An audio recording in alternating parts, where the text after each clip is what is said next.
Okay, so preparations for our longer road trip tomorrow. We will check the car tire pressures because on a longer trip, especially on an EV, it can cause a lot of extra consumption if you don't know the right tire pressure.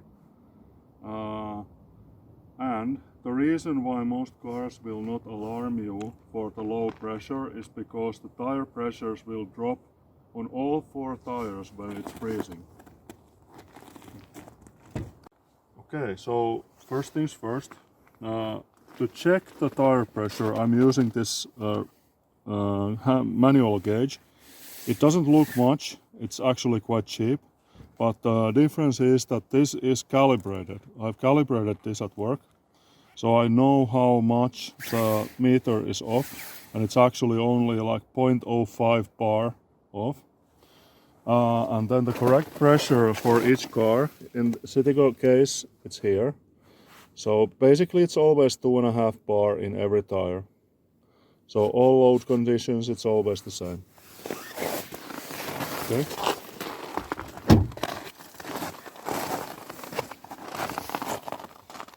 This is actually the first time since the winter tires were installed on the car that I'm checking the tire pressure, because we haven't been traveling for a longer period of time, and as you can see it's right on the dot, so we don't have to do anything at negative 10 degrees. And tomorrow when we go on our trip it's going to be even warmer than this, so hopefully the tire pressure will be even higher. Normally on the rear tires I keep a little bit lower pressure, but let's see what it is now. Yeah, it's like 0.05 lower. But that's fine because the rear doesn't have much load at the moment. This car has something like 57% of the weight is on the front. So it doesn't have to have so much pressure at the rear.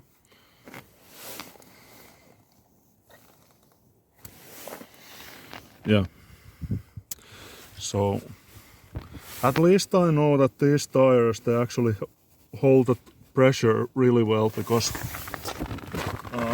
they've been on the car for 4 months I think at the moment, and there's been no loss of pressure. Yeah, 2.5. So that's okay, at least now we know. Interesting phenomena, last night we had icy rain and there's a lot of ice on the car, but we melted using the interior heater, so all the windows are clear, and the ice on the metalwork and outside of the car, it doesn't actually matter. Okay, good morning and welcome back to e-Wheeler Finland. It's time for another road trip. Actually, it's I think our longest road trip so far, and we are doing it in the winter. The car has been preheated. I'm just cleaning it from snow. So it's negative 11 degrees outside at the moment. The trip today is going to be roughly 520 kilometers, so I have no idea how long that will take. The car tire pressures I have checked already yesterday, so it will not cause us any extra consumption. And I've made a cute little chart for how long we can actually drive with what kind of state of charge with the car. So how long the intervals need to be when we are stopping for charging. Because the car is now charged, we charged it last night to 100%, I think it's 99% at the moment. It will give us enough energy, I think, to reach Tampere, but we'll see. We'll just go with the flow. We have lots of time because we are on holiday now, so we are not going to be stressed about it. Okay, so I'll just clean up the car and we'll get going. Okay, so I need to wait for a while because the windshield heater needs to melt the ice on the window before it's like safe to go. Yeah, so the GOM at the moment, it's saying 139 kilometers. I think it will get bigger because this is based on our city driving that we've been doing for a long time now. We haven't had any road trips. Yeah, so the windshield heating is at the moment on, but basically we are going to use 19 degrees as the temperature setting for the whole trip, and other than that we will use just manual controls again with the fan speed and everything. Yeah, so we'll just wait for a moment and then we can go. Yeah, so at the moment the weather outside is -10, a little bit more than -10. It seems that we have a little bit of headwind, which will reduce our range, but we will know shortly how much that will affect. I will drive first something like 30 kilometers, so I will know the average consumption. Then I can calculate how far we can actually go. But yeah, the road seems to be clear. It's icy, but there's no snow at least, so there's nothing that will increase our rolling resistance.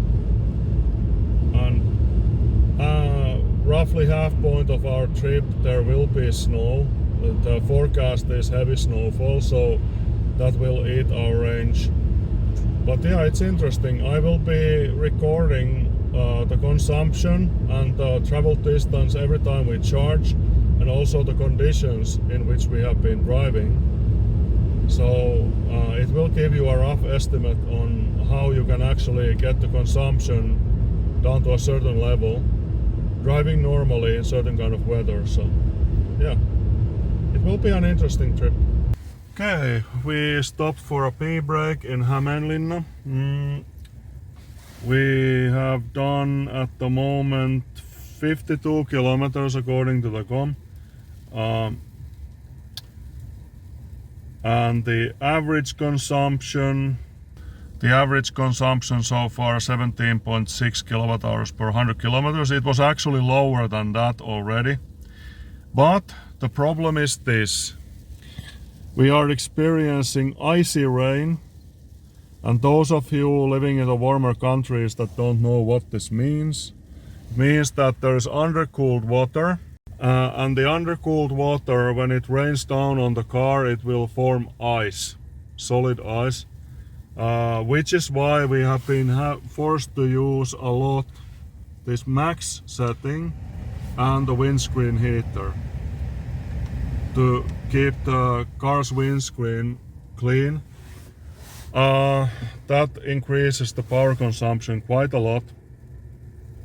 But that being said, at the moment everything is looking good, so we are in the 175 watt hour per kilometer range, so that is really good for, at the moment it's -11 degrees outside and icy rain, so that is really good. I hope that the consumption keeps low, but based on this we have no problem whatsoever reaching Tampere.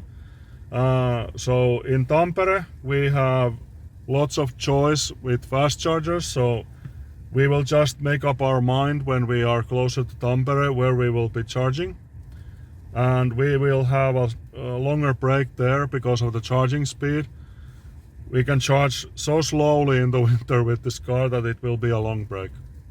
But anyway, now I will have my pee break here and then we will continue.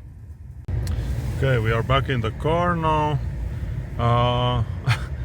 Small delay in the departure because I had to clean the whole windscreen.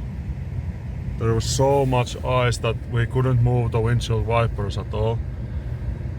Yeah, it looks like it's going to be a proper winter day. Still -11 degrees outside, so it is pretty cold.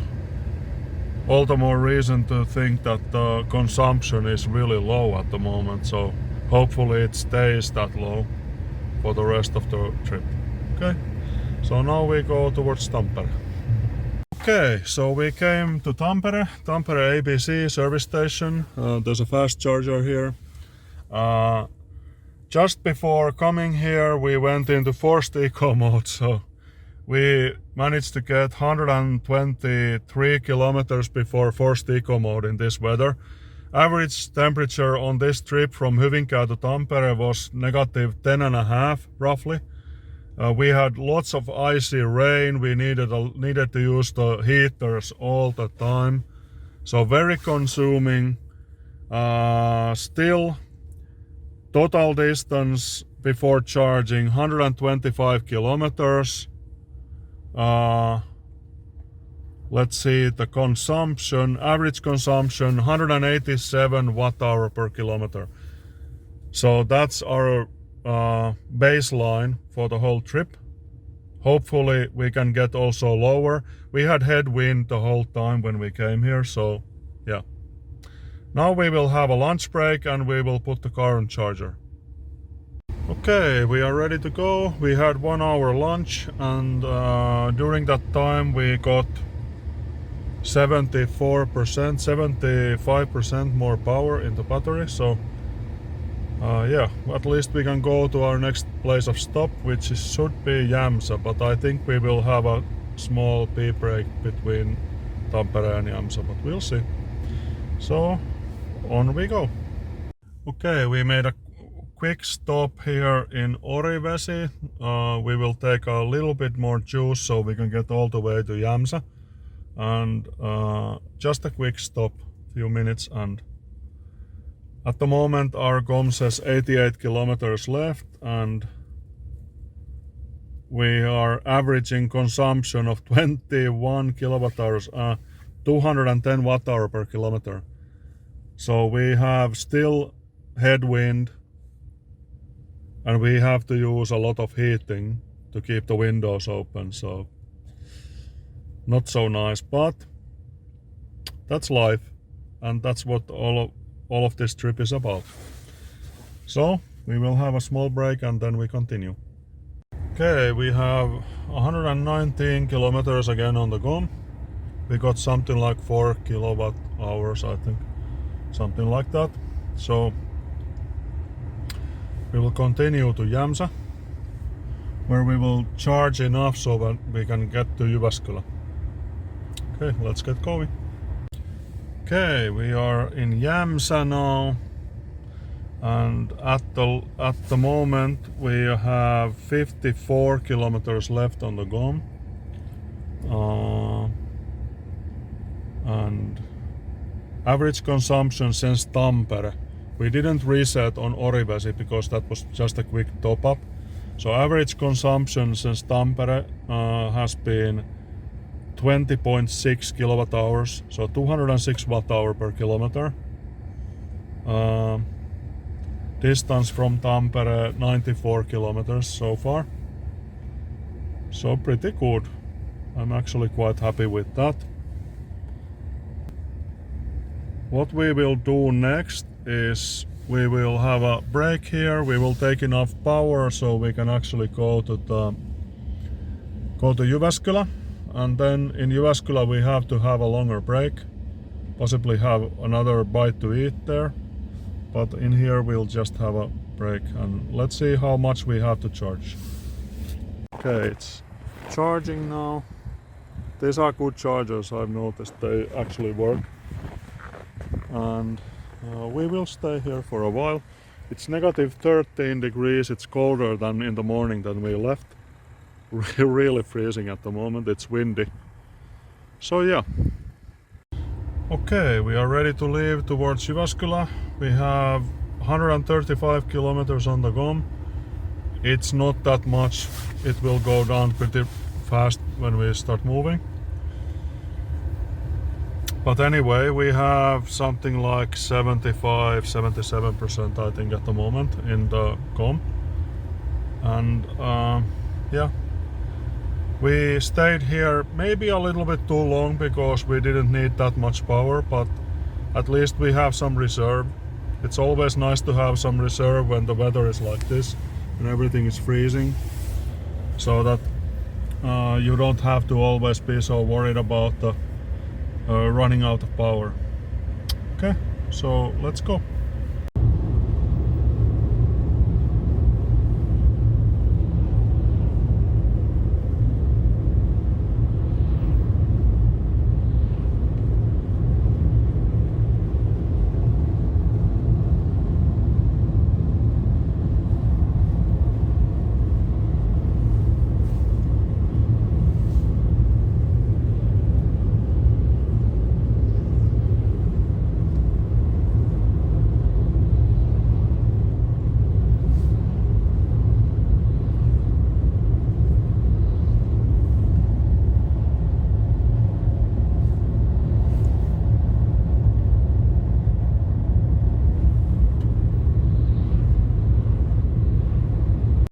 Okay, we are in Jyvaskyla.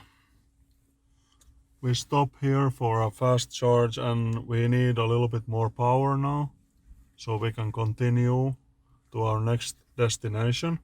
So we are probably going to have to spend a little bit time here in the shopping mall and eat maybe. There is an electric van, Jyvaskyla Corporation, electric van standing next to us, charging. Okay, so we will go. Okay, we are at the 93% now, so we are ready to go. Our next stop is Hartola, that is like 90 kilometers from here, but we have more than enough power to get there. That's our last big stop. Then it will be like small charge stops after that, all the way home. Okay, so let's go. Okay, travel time 1 hour 20 minutes from Jyvaskyla. Average consumption 205 watt-hour per kilometer, so slightly less than on the two last legs. We still have 43 kilometers on the GOM, so I think like 15 more and we would have been in eco already, forced eco. 92 kilometers that we drove. Okay, so we are going to fast charge here. There's a charger, and then maybe walk a little and take a pee break, and then we will go on to Lahti. Oh yeah, let's see where we are on our route. So total distance so far that we have driven is 374 kilometers. So we still have 150 something. Yeah. So it's a long day. I'm expecting something like 13-14 hours maybe total time, but that's okay. So I'll be seeing you in a while. Okay, we are ready to go. It's 6:20 something at the moment, and GOM says 136 kilometers we have, and we only have about 75 to the next charging spot. That's halfway to home. So we have roughly 50 kilometers of buffer, but that's required because after 25 we have eco mode already. So in reality, in this time, this weather, winter, we only have 25 kilometers of buffer, and that is really, it's like the bare minimum in my opinion. Okay, so next stop, Lahti. Okay, we are in shopping mall Charisma near Lahti. K-Charge, fast chargers. Last place, hopefully, where we need to charge. We will go into the mall and possibly have something little to eat there. The last 30 kilometers was pure hell. There was icy rain coming so fast that we couldn't keep the windshield melted on the car. It was like a last minute thing that we actually noticed that we can turn already to the charger here. So if we had to go like more than 5 kilometers, it would have been impossible. We would have had to stop, so we could have melted the car. But yeah, at least now we are under a roof, and we can check everything is okay, and the car is already melting. So yeah, we'll charge here for maybe an hour, at least as long as we need, so we can still go home. We still have 37 kilometers left on the GOM. Travel distance, 77 kilometers since last charge.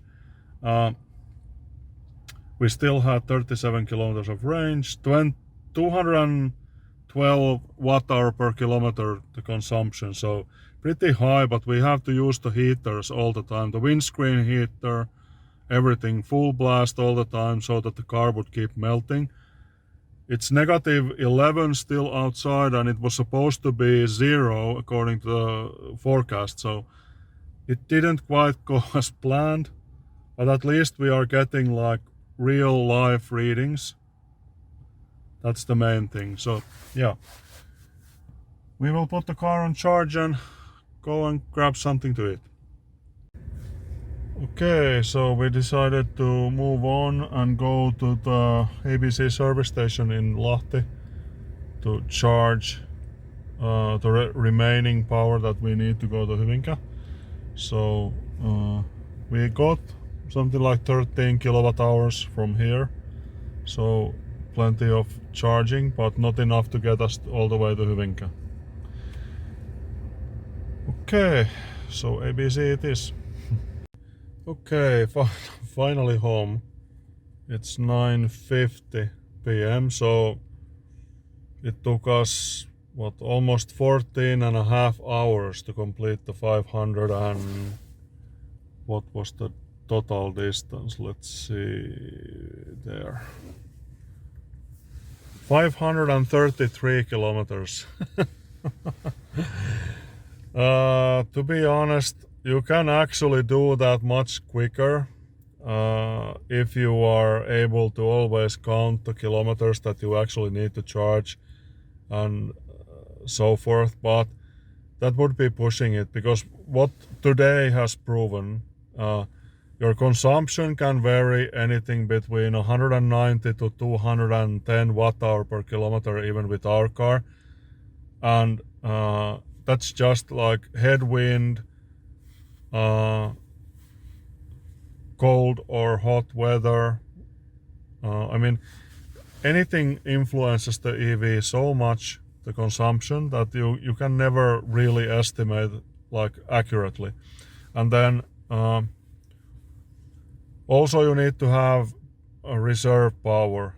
Today was the kind of weather that proves it. You just need to have extra like 30-40 kilometers of range just to be able to like find another charger if one is not available, or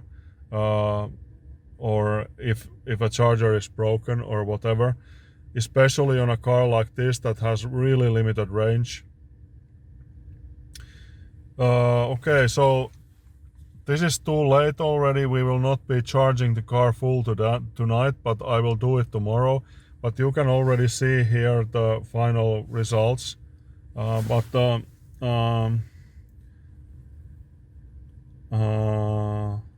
will tell you that the total travel time on the road, driving time, was 8 hours 39 minutes.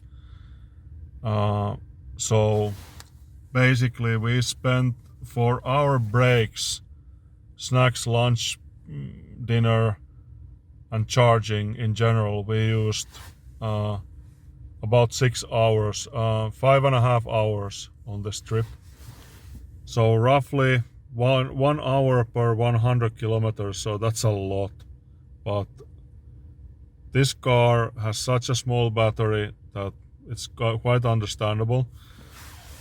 Average consumption for the whole 533 something kilometers is 20.5 kilowatt hours per 100 kilometers, so 205 watt hour per kilometer, which is quite low when you consider that the most of the journey was -11 average temperature, and the coldest that we saw was -14. So it's really cold and really windy, strong wind.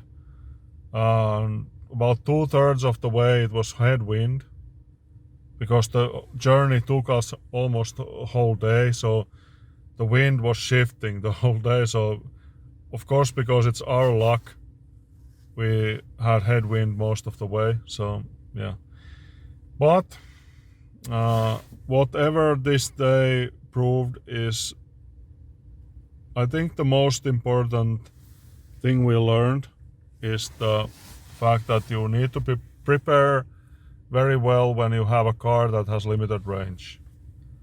That's what we learned. So if you have a car that can actually do like double the range that we have on our car, then distances like this, it's a breeze. It doesn't matter. But on a car like ours that has pretty much the smallest battery you can money can buy these days on an EV, it really teaches you that you need to always be charging. So ABC. Yeah, but tomorrow we will know the total prices, but like I told you, you already saw the final tally, and you know the results. So yeah, but based on a hunch that I have, I would say that today's trip was much more expensive than it would be on a petrol car. But you have to remember that when you are always relying on fast chargers, and the fast chargers are minute priced, and minute priced chargers, the worst possible scenario is that when you have a car that has very limited charging power, like our car, it can only take, when the battery is cold, it takes like 17 kilowatt maybe. The problem is that it's really expensive to charge. We had 2 times today when we were charging, and we got like 24-25 kilowatt charging power, and that was actually a record of mine in winter driving, because normally during winter I never see above 20. So I think it was mainly because we were using the heaters so much that the extra heating was heating also the battery. And therefore when we stop and we charge, we actually got the battery hot enough so we could charge it with a higher output. But normal conditions, when we are driving and we are not using so much heater in the winter, the charging power with this car, it's always below 20. It's like 16-17 kilowatt. But yeah, I will do the tally tomorrow, and see you again on the next video. Please follow us on Twitter like always, and talk to you guys later.